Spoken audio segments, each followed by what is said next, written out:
BJP, BRS పార్టీలు రహస్య మిత్రబంధంతో తెలంగాణను 10 ఏళ్ల పాటు దోచుకున్నాయన్నారు కాంగ్రెస్ ఎంపీ చామల కిరణ్ కుమార్ రెడ్డి.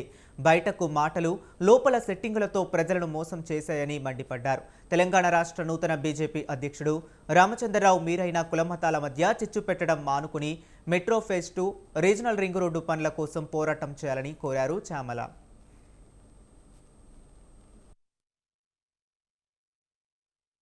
కూడా ఏం చేయలేకపోయారు.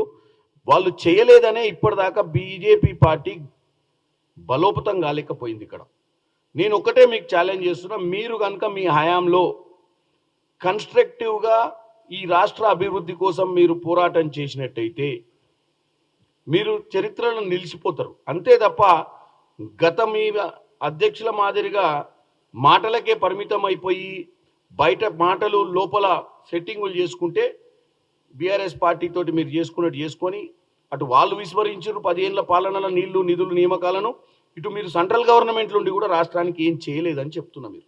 మీరు నిజంగా సెంట్రల్ గవర్నమెంట్లో కూర్చొని రాష్ట్రం మంచిగా చేయాలనుకుంటే 100 వాళ్ళు చేసేటువంటి 7 లక్షల పైచిలకు కోట్ల అప్పును అరికట్టేవాళ్ళు. ఫస్ట్ ఒక రాష్ట్రాన్ని దోసుకొని పోతుంటే కూడా నిమ్మకు నీరెత్తినట్టు మీ ఢిల్లీలో మీ దగ్గర అన్ని ఏజెన్సీస్ ఉండి కూడా దాన్ని నియంత్రణ చేయలేదు. ఎన్ని కంప్లైంట్లు మేము పెట్టినా ఇవాళ మళ్ళీ మీరు అధ్యక్షునికి వచ్చి ఇవాటి నుంచి మీరు వచ్చి రాష్ట్ర వ్యాప్తంగా తిరిగి రాష్ట్రంలో ఉన్నటువంటి వ్యవస్థనంతా పటిష్టం చేసి మీరు కాంగ్రెస్ పార్టీని నిలదీస్తామంటారు. కాంగ్రెస్ పార్టీని నిలదీయడానికి ఏం మిగిలిందని నిలదీస్తావు?